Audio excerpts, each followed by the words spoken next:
मान लो कि आप लोगों को एक मोबाइल परचेस करना है, तो मोबाइल परचेस करने के लिए क्या करोगे? कोई भी मोबाइल परचेस कर लोगे? नहीं करेंगे, हम पूरा रिसर्च करेंगे उसके ऊपर। पहले तो देखेंगे हमारा बजट क्या है। बजट देखने के बाद हम ये चेक करेंगे उस बजट में आने वाले फिट होने वाले मोबाइल्स कितने हैं। उस मोबाइल के अंदर हम पहले ब्रांडिंग सिलेक्ट करेंगे, उसके बाद हम ये सिलेक्ट करते हैं कि कौन से मोबाइल में कितनी हमें सर्विसेज ज़्यादा मिलती हैं, कि किसकी रैम है, किसमें कौन सा सॉफ्टवेयर है, ये सारी चीज़ें, कैमरा कितना है, ये सारी चीज़ें देखने के बाद कोई एक मोबाइल जो होगा, जो हमें सूटेबल होगा, उसको हम सिलेक्ट करेंगे। सो ये मोबाइल परचेस करने से पहले हमने क्या किया, तो इन्फॉर्मेशन कलेक्ट की।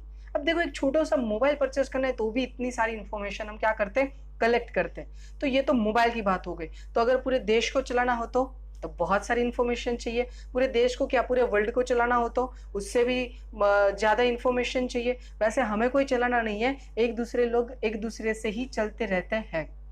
नाउ एक एग्जांपल लेते हैं, सपोज आपकी खुद की बात कर लेते हैं। आपको भी इंफॉर्मेशन की जरूरत बार बार पड़ती रहती है। हम कोई भी जरूरत होती है तो हम क्या करते हैं, गूगल पे टाइप करते हैं, ये वो जो भी इंफॉर्मेशन चाहिए वो हम यहाँ पे टाइप कर देते हैं। तो ये इसके बेसिस पे ही हमारा जो है स्टैटिस्टिक वो टिका हुआ है। और ऐसा कहना भी गलत नहीं होगा कि ये पूरा वर्ल्ड जो है वो इंफॉर्मेशन के ऊपर ही डिपेंड है।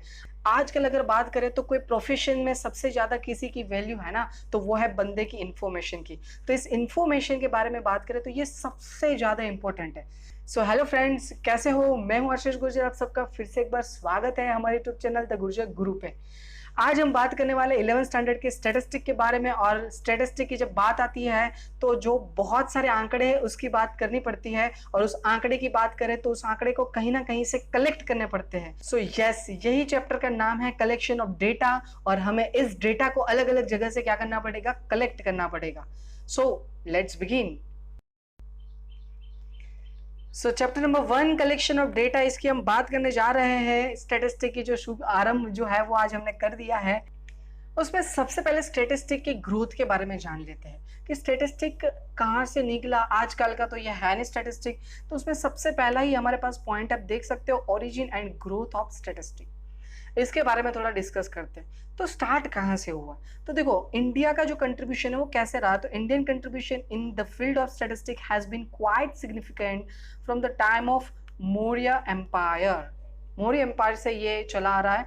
बट ये तो ठीक है, तब तो थोड़ा स्लाइड सा था। बट जब उसका ग्रोथ हुआ ना, वो हुआ आईने अकबरी से। आपने शायद इसका नाम भी सुना होगा इतिहास के अंदर। तो आईने अकबरी से हुआ, और ये लिखा था किसने? अबू फैजल ने लिखा था। ये आपको यहाँ पे उसका फोटो मिल जाएगा आईने अकबरी का, और उसके नीचे जो है अबू फैजल का फोटो है। तो ये अबू फैजल ने आईने अकबरी लिखा था, उसके अंदर बहुत ही इसके बारे में मेंशन किया गया है। क्योंकि पहले जो राजाशाही थी ना, वो भी बहुत पागल लोग नहीं थे, वो भी बहुत ब्रिलियंट लोग थे। आप चाणक्य के देख लो, आप अबू फाजल की जो लिखी हुई किताबें वो देख लो। ये सारी चीजें ना आपको कहीं ना कहीं ये दिखाती हैं कि हम जो है ना पहले से डेवलप है। हाँ, हमें उसका यूज करना नहीं आता है, हम बहुत भोले भाले रह गए। मतलब हमारे पूर्वज की बात हो रही है। और अब जाके हमें जब कुछ समझ में आ रहा है, तब हमारे सामने दुनिया ने ये सारी चीजें रख दी है। तो इसके भी जो हमें प्रूफ है यहाँ से मिल सकते हैं। बेसिकली इसका स्टार्ट हुआ था जर्मन वर्ड स्टैटिस्टिक्स से। याद रखना, ये जर्मन वर्ड स्टैटिस्टिक्स से हुआ है। वैसे स्टैटिस्टिक्स और स्टैटिस्टिक में एक ही चेंज है, वो है यहाँ पे के यूज करते हैं जर्मन वाले। यहाँ से हुआ था। और ये किसने यूज किया? तो याद रखना, गॉटफ्रीड एकिन्वोल ने सबसे पहले यूज किया था। और ये भी किया था 1947 में। तो ये काम की चीज थी इस पूरे 2 पैराग्राफ से। नाउ आगे बढ़ते हैं। इसके बाद हमारे काम की चीज ये है कि 18th सेंचुरी की अगर बात करें तो 18th सेंचुरी में the term statistic was used by systematic collection of data by state. Statistic was formally introduced in encyclopaedia Britannica in 1797। So ये स्टैटिस्टिक वर्ड है वो 1797 में यूज किया गया उसके बाद। एंड उसके बाद अगर बात करें तो initial result on probability theory were found in 17th and 18th century. Clear? उसका जो रेयरली जो यूज होता था उसको थोड़ा और बढ़ोतरी मिली 17th के एंडिंग में और 18th के स्टार्टिंग में। उस 2 जायंट वेयर, उसमें सबसे बड़ा जो है वो लाप्लास है। उसने तो जो वही काम किया है वो बहुत गजब काम किया है, और उसका लाइफ भी दे के रखा है। और दूसरा बंदा उतना इंपॉर्टेंट है, गोस करके है। फर्स्ट स्टैटिस्टिकल बॉडी मतलब the royal statistical society was founded in 1834 in London. याद रखना, रॉयल स्टैटिस्टिकल सोसाइटी फाउंड हुई 1834 में, इंग्लैंड के अंदर ये फाउंड हुआ था।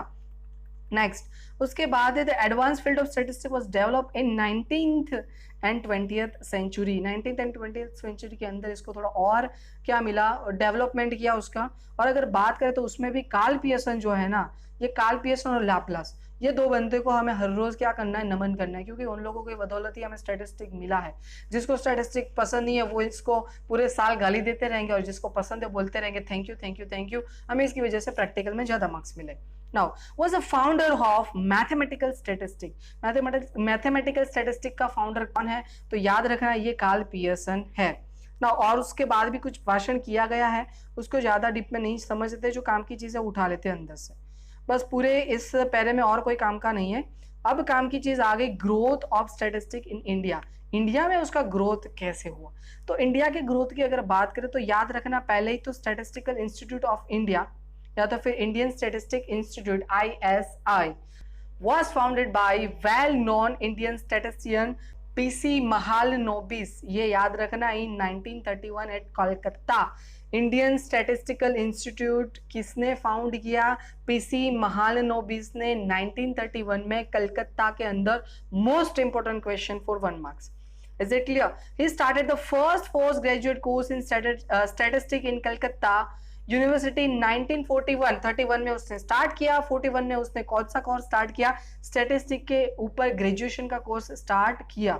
Government had approved national sample survey proposed by Mahalanobis in 1950 and the first round of data collection took place in October 1950। Government ने फर्स्ट अप्रूवमेंट 1950 में दिया, उसके बाद जो कलेक्शन की प्रोसेस थी वो भी स्टार्ट कर दी है। Indian agriculture statistic research institute, याद रखना IASRI is another institute which contributed a lot in development of statistics in India। देखो थोड़ा बोरिंग है, बट अगर प्रैक्टिकली बात करें तो इसमें से 2-3 चीजें ही ऐसी है जो आपको एग्जाम में आ सकती है, इतना इंपॉर्टेंट भी नहीं है, बट हमें पता तो होना चाहिए ना स्टेट कहाँ से स्टार्ट हुआ था, इस स्टेट को किसने आपको दिया, आपके ऊपर आपके तक कौन लाया, आपको प्रेजेंट किसने दिया, ये भी हमें देखना पड़ेगा।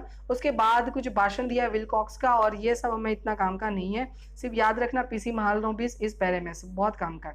बट हाँ, इसकी डेफिनेशन जो दी गई है वो बहुत काम की है। तो स्टैटिस्टिक की कुछ ऐसी डेफिनेशन हमें मिली है। So statistic is the science which deals with the collection, analysis and interpretation of numerical data। याद रखना, स्टैटिस्टिक क्या है, वो एक साइंस है। वो किसके साथ डील करता है, वो कलेक्शन, एनालिसिस एंड इंटरप्रिटेशन के साथ डील करता है, और जो न्यूमेरिकल डेटा होता है उसकी बात करते हैं हम। Is it clear? बहुत ही इजी डेफिनेशन है, दिमाग में बिठा दो, ये पूछे तो आपको 1 मार्क्स में पूछ सकते हैं। उसके बाद आपको ऑपरेशन रिसर्च के बारे में भी कुछ बताया है, याद रखना ओवर का फुल फॉर्म ऑपरेशन रिसर्च होता है, पर ये इतना इंपॉर्टेंट नहीं, ये आगे आएगा जब आप बीकॉम कंप्लीट करोगे, या तो फिर बीकॉम के टाइम पे भी आपको कोई सेमेस्टर में मिल जाएगा जिसका नाम होगा ऑपरेशन रिसर्च। वैसे तो ये स्टैटिस्टिक का ही पार्ट है, बट वहाँ पे ऑपरेशन रिसर्च बोला जाएगा। Is it clear? तो ये थी हमारी बेसिक डिटेल। ये कलेक्शन क्यों करते हैं, तो बेसिकली सपोज मान लो कि ये तो मैंने एक छोटा सा एग्जांपल मोबाइल का दिया था, अगर देश को चलाना है तो देश की इंफॉर्मेशन लेने की टोटल पॉपुलेशन क्या है, इस टोटल पॉपुलेशन की टोटल इनकम क्या है, इस देश की टोटल GDP क्या है, इस देश में जो इंडेक्स है वो कितना इंक्रीज हो रहा है, ये सारी चीजें न्यूमेरिकली है, और ये सारी चीजें डिपेंड करती है किसके ऊपर, जो हमारे पास डेटा होता है इसके ऊपर। मैंने पहले ही बता दिया, आज सबसे कीमती चीज जो है ना वो डेटा है। आपका डेटा बहुत ही कीमती है। एक सिंपल सा एग्जांपल लेते हैं, आप लोगों को कभी ऐसा लगा होगा कि हमारा जो ईमेल आईडी है या तो फिर मोबाइल नंबर है, उस पे ऐसे ऐसे मैसेजेस या मेल आते जो हमने कभी देखे भी नहीं होते, किसी को हमने दिया भी नहीं होता, हम सोचते हैं ये कहां से है, तो ये आपके डेटा है जो किसी ने बेच दिए आपके डेटा, उससे पैसे कमा लिए और उस बंदे ने आपको यूज किया है। एक और चीज हम एग्जांपल ले लेते हैं, सपोज आप एक बार सिर्फ फ्लिपकार्ट या तो फिर अमेजोन पे कुछ चीज सर्च करना, मान लो कि आप कोई मोबाइल सर्च कर रहे हो, वो मोबाइल सर्च करने के बाद वहां से निकल जाना, उसके बाद आप कभी भी ब्राउज ओपन करोगे उस टाइम पे आपको उसके मैसेजेस या तो फिर उसको एक इमेज दिखाएगा, उसकी मार्केटिंग करते रहेंगे वो लोग। तो आपको ये, उन लोगों को ये कैसे पता चला कि आपको ये चीज चाहिए, क्योंकि आपने एक बार सफर किया है, एक बार सफरिंग किया है, तो आपके डेटा उसके पास पहुंच गए। एक बार जो गूगल के चेयरमैन है उसने भी ये बताया था अपने इंटरव्यू में कि अगर आप एक बार गूगल में आ गए, आपका गूगल में अकाउंट है, तो आप टोटली ओपन हो, आपकी सारी इंफॉर्मेशन गूगल के पास है। समझ में आया? तो इसका मतलब क्या, हाँ वो बात अलग है कि गूगल उस डेटा को यूज नहीं करती है, और अभी लेटेस्ट जो उसके न्यूज है उसके हिसाब से जो गूगल है वो 36 मंथ से ज्यादा आपके डेटा जो है वो स्टोर नहीं करेगा। समझ में आया? तो वो जो गूगल है वो मतलब गूगल में अकाउंट है तो आप पूरे ओपन हो गए हो। आई होप कि आप लोगों को ये वीडियो अच्छा लगा है, और अगर पसंद आया है तो लाइक करके आपके दूसरे फ्रेंड को शेयर कर दीजिए ताकि वो भी इसका बेनिफिट ले सके। और अगर नए हो इस चैनल पे तो सब्सक्राइब करके बेल आइकन को प्रेस करना मत भूलिए, क्योंकि इससे ही तो आपको इसकी सीरीज मिलती रहेगी। Thank you so much.